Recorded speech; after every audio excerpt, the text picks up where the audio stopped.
breath work, breathing, all of these things are buzzwords, buzz phrases. You're hearing them all over the place. I've heard talking about breath work is the new yoga. And, I start understanding the value of breath. But there's so much more to it, and it's so much deeper than I could have even imagined. Breathing and how it's done and your ability to breathe properly could actually save your life.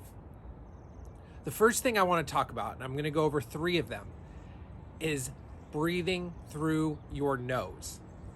Breathing through your nose. So the most important, or I shouldn't say most important, but one of the most important out of these 3 that I'm going to give you is the fact that you should be breathing in through your nose and exhaling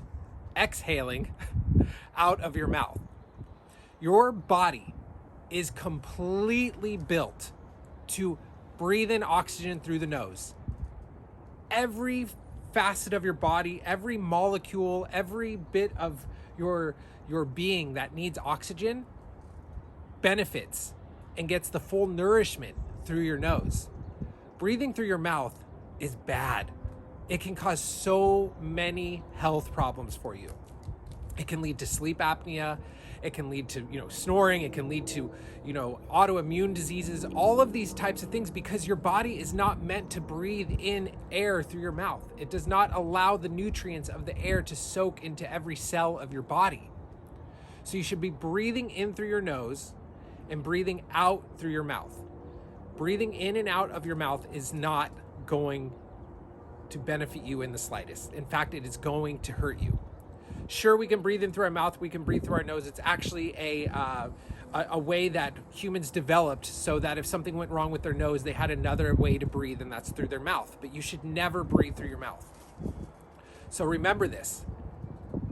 Breathe in through your nose and out through your mouth, and you will eliminate so many potential harmful factors that will go in and happen to your body. I was never taught this. I didn't even hear about breath work or breathing through my nose, the importance of breathing through my nose, how your whole fiber of your being is designed to take in breath through your nose. I just let you breathe in, you breathe out. That's all it is. It's just breathing. It's how you live. You do it unconsciously. You don't really know what's happening, but the importance of it is so huge.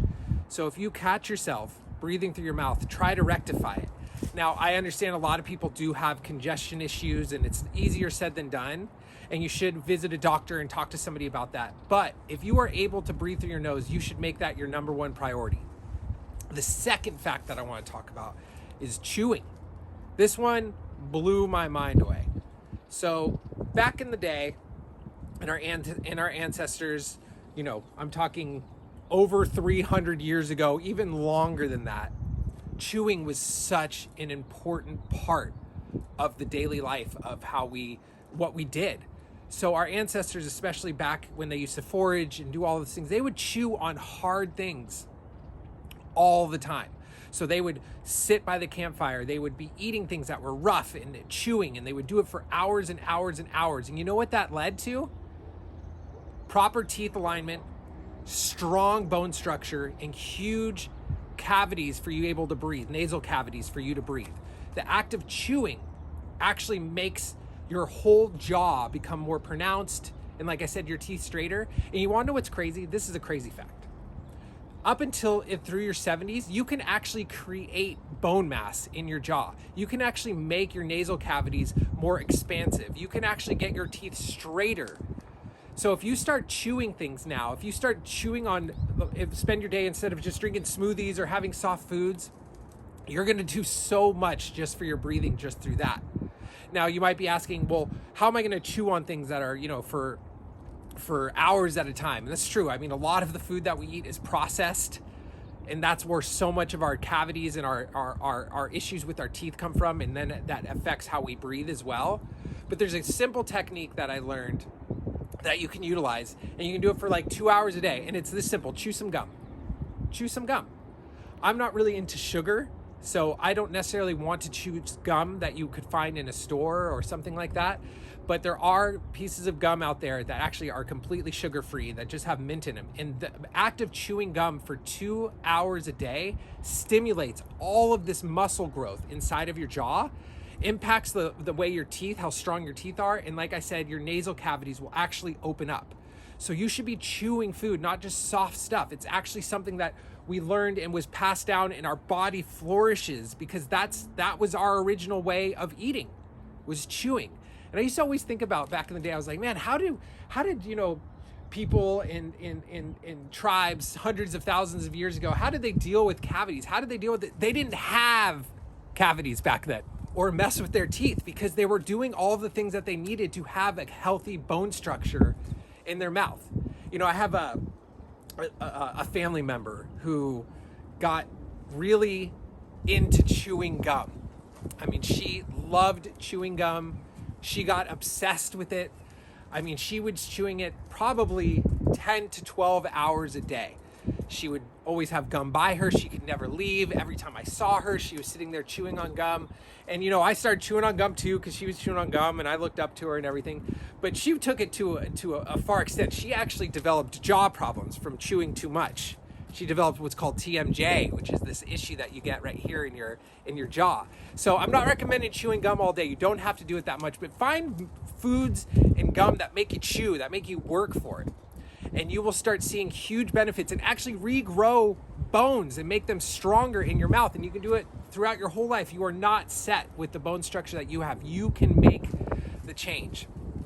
The last one that I want to talk about is what is called the perfect breath. The perfect breath is what puts your body in the optimal place to succeed and give vitality and function. And it's very simple. It's actually so simple, but it is such a game changer. So the perfect breath is 5.5 seconds in through your nose, 5.5 seconds out through your mouth. You average 5.5 breaths per minute when you do that, when the average person is doing 18 breaths per minute, and it's completely unnecessary. If you practice this perfect breath, it will put your body in harmony, and you will feel so relaxed and feel so much vitality from it. So all you have to do is 5.5 seconds in through the nose, 5.5 seconds out through the mouth. And this is a technique that was just known throughout the centuries. It's been known through all humanity. I mean, through Tibetans and Buddhists. They all had different practices, and they all knew this technique of the 5 to 6 second inhale, 5 to 6 second exhale, 5 to 6 breaths per minute. That nourishes your body. A lot of times, if you're not doing the breath properly, where you're just breathing in and out, your body is not getting the nutrients. You're not getting rid of the carbon monoxide properly. You're not getting the air in properly. Let me tell you, the first time that I tried this technique, which is just so simple, of course, I sat down, I got a timer. I've been really open to finding out about breath work, so it was something that I was actually really excited about. And I sat down and I started doing my meditation. And with my meditation, what I did at first is I got really comfortable, and I actually had my eyes open because I needed to have a timer to make sure that I was doing it at the right time frame. And I started breathing in through my nose, out through my mouth, breathing in through my nose, out through my mouth, doing it 5 to 6 times a minute. Within 3 minutes, I felt so good. I was entering a state of such relaxation, but at the same time being so aware. And I could feel my body in its optimal state. And now here's the thing about the breathing 5.5 times per minute. You don't have to do it all day. As a matter of fact, it's probably going to be impossible to do it all day. But if you do it 5 minutes a day to a couple hours a day, you will feel dramatic changes in your vitality and your aliveness. And you will want to do it more, because what you're realizing is that so much of the harm and so many of the issues that we have as a society is because we're breathing through our mouths, and it's just lost on so much of the medical community. It's starting to come out now. It's starting to become more and more important. They're starting to realize how just freaking cosmic and magical the breath is. It's not just something you breathe in and out. It's performing so many millions and trillions of functions inside of your body. And you need to do it properly to get the benefits, or you're gonna get sick. You know, so much of our society, especially in Western culture, has completely gone away from the humanness of us. And it's done so many miraculous things, and it's helped save so many lives with medical advances and things. But at the same point, so many vital things are just skipped over that have been known for centuries and are being proven to be true over and over and over and over again. Take care of yourself. Breathing is the central function of life. If you do it properly, it will change your life. Try some of these techniques. Try doing these things that I'm telling you, and I guarantee you, you will feel a change. You might be wondering how I got so inspired and I'm so into this. Well, it's because I just finished reading this book called Breathe, or Breath. No E, so it's got to be Breath, by James Nestor. This book is so dope. Catch this book. If you don't believe me, read these books. He's got an appendix. I think that's what it's called. I mean, this is a diligently researched book, and it's a fascinating read. There is so much more in this book than what I shared, but those were 3 that I wanted to get into your mind and get you thinking to get to a healthier you. I'll see you guys next week. Peace out.